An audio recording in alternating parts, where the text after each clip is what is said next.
National final season continues and the Euroyard is back.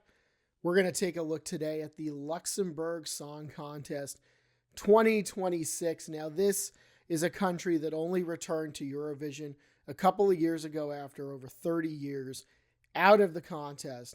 They threw a Luxembourg Song Contest in 2024. It was kind of a small-scale operation. They really stepped it up in 2025, so the bar is going to be pretty high for them. In 2026, of course, we will see soon how it goes. I'm in kind of Luxembourgish flag colors today, kind of set a mood here, but we're going to talk about the Luxembourg Song Contest. So this is a one-night only affair.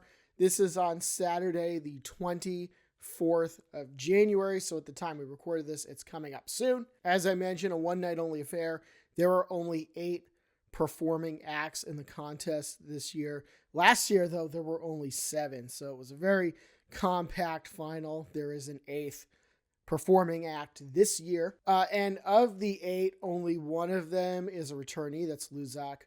Luxembourg, of course, finished near the top of the table last year, was one of the favorites. And just to put a fine point on it, Luxembourg has not won Eurovision since 1983. Of course, as I mentioned, the country was out of the contest for over 30 years.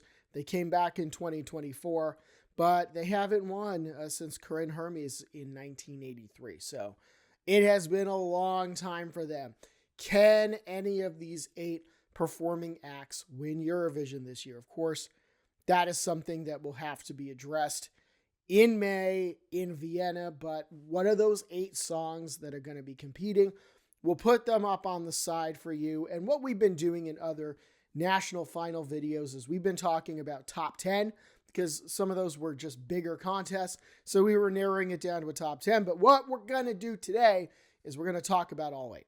We're going to rank all 8. There's only 8 of them, so why not? And before we get into the rankings, one thing that I just want to make clear about these rankings, other rankings that we've done in the past and other rankings we will do in the future, is that these rankings come from a place of respect, and none of this is personal. This is all just a critique for the sake of critique, listening to music, what we like, what we don't. It all comes from a place of respect, and I think the best thing to do is don't send any performers your hate or anything like that. Just wish all of them the best, and I do sincerely wish good luck to all of the performers in this weekend's contest and in all the other national finals coming up this year. So here we go. We're going to start at the bottom with 3 points, because there's only 8. In 8th place, this is going to be Andrew the Martian song.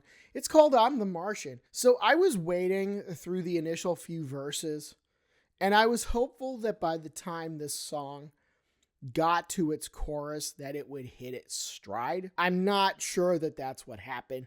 Ultimately, I think this song could have gone bigger and more adventurous than it did. Some parts of the chorus were decent, but I think not all of it was, and I think the song needed to be a little bolder to stand out.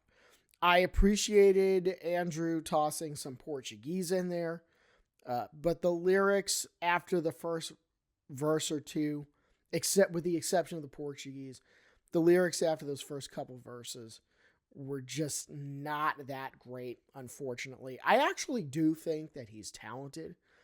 I just needed a lot more from this song, so unfortunately we have it in 8th. And then 4 points in 7th place. This one is called Eye to Eye, and it's by Shiro Koro. I kind of had high hopes for this one. I had heard good things about this band. I was unfortunately a little disappointed with this one. The song never really seemed to hit a second gear. And if it did hit a second gear, I really couldn't tell. The pitch of the vocals, it was a little bit off-putting, if I'm being honest. And I think it's also the fact that it just never really varied. The vocalist in the song, he just sat right at that high register for basically the entire song. I would have liked to have seen some variation and some progression to kind of build some complexity in the song. But it just seemed throughout like they just kind of stayed like right in that one little spot. And I really wanted more from it. So we have it in 7th place. And in 6th place, this one might be a little bit of a disagreement. I think this is kind of one of the more favored songs amongst the fans. This is Ava Maria, Mother Nature, we have in 6th place. I really did want to like this one more. I didn't think that there was a lot that made this song either unique or distinguishing. It almost sounded like this song maybe could have been part of a Taylor Swift collection. I am definitely not anti-T Swift, but this sounded like something that could have been performed by Taylor Swift, so I was getting a little bit of that vibe. My main critique with this song is that just like the last one, I don't really think this song went much anywhere. She does sing, Ava, she does sing with some authority, but I would like to see her come back with a different song someday, because I think this one didn't really get her to where she needed to go. So now 6 points. The song we have in 5th place. This one is by Hugo One, and it's called Born Again. So this one, it edged out some of the others, the ones in 6th and 7th. It edged them out based on our projections of staging. Because what we do is we come up with our scores based off of the categories that we can rank, not being able to see it live. And then we do a projection based on the energy level of the song, what we think the staging score is going to be. And that helps to inform our final scores.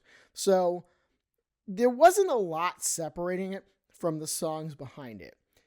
I wasn't in love with the vocals of this song, and I think the vocals are kind of one of those things that people are going to have trouble getting over with regards to this song. But you can't deny, or maybe you can deny, you can do whatever the hell you want. But for me, I can't deny that this song had a pretty good beat. It had a really good 80s vibe, and I'm a sucker for a good 80s vibe. And I assume that that's what he was going for here, kind of like that upbeat 80s music. And yeah, I know it's 2026. I got a calendar at my house, but you give me an 80s vibe that actually sounds pretty good, and I'm going to gravitate towards it. I do think this song is going to stage fairly well. And if it doesn't, shame on him, because you have a great 80s beat, so you got to turn it out. All right, 4 down in Luxembourg, 4 to go, and 7 points. The song we have in 4th place, this is by Steve Castile. It's called Sweet Tooth. Now, Steve here, he's got a nice velvety voice. It's the kind of voice that when he starts singing, you lock right in on. It's like, wow, that's real deep. Unfortunately, part of the reason the song isn't higher is the song got off to a little bit too slow of a start. The good news is that it did eventually pick up. It did hit a second gear. Some of the songs, as we mentioned, they did not hit a second gear. This one did. I just think I wish it got there a little quicker. The intro to the song was very much a snooze. So I was really hoping they'd move it along a little faster. Now, once you get to the chorus of this song, it's actually fairly catchy. It's not the greatest lyrical triumph in the world, but the chorus is catchy. So who knows? Maybe this song will surprise. Now getting 8 points, the song that we have in 3rd place is by Irem or however we say it. It's called Bad Decisions, parentheses, Hush Hush. This is actually another one that sounds like it could be part of Taylor Swift's song catalog, actually, in some ways.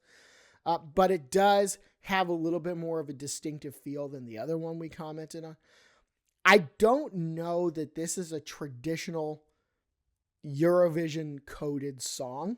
I don't know that in the traditional sense that this is the kind of song that would succeed at Eurovision.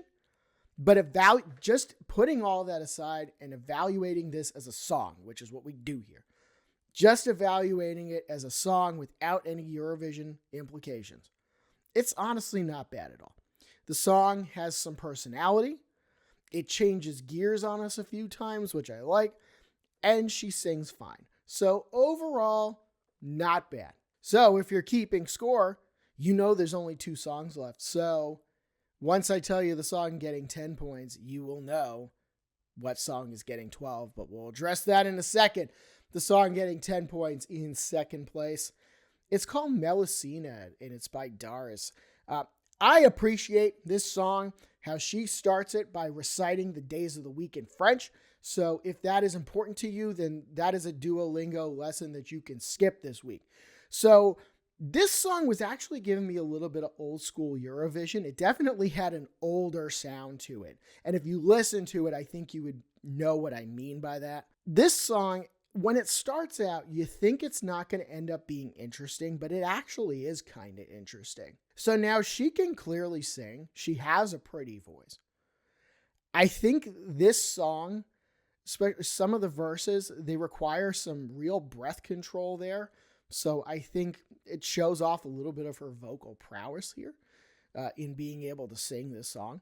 It's not the most catchy song that you're going to hear in this contest, but she does sound good singing it. So I think at the end of the day, this is going to end up being one of the contenders. But there's one song left, and we're going to tell you our douze point for the Luxembourg Song Contest.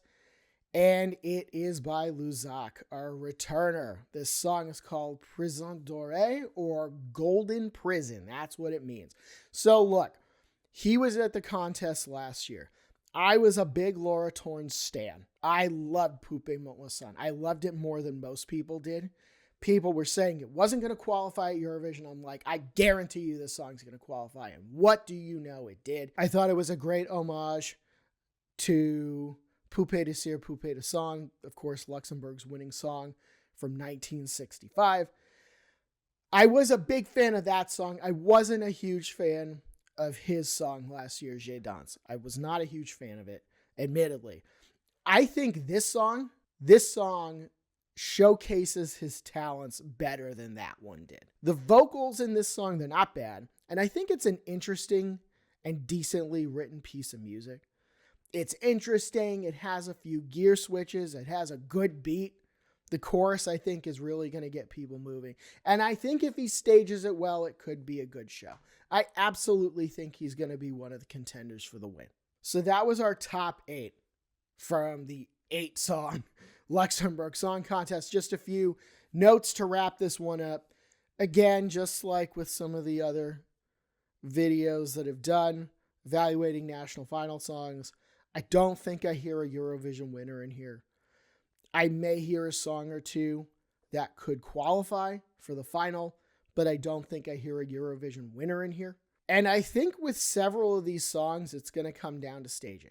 So Luxembourg, he has to stage that one well. There was that song by Hugo that I thought actually has a good beat, and I think it will stage well, but I think a lot's going to depend on that. Even the song we had in last, Andrew the Martian, I think that song needs to do more to stand out, and really one of the big equalizers can be staging.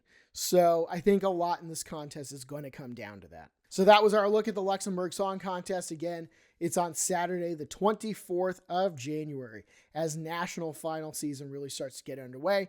And we'll have more at the Euro Yard. Like and subscribe. Follow us on social media. We'll see you soon.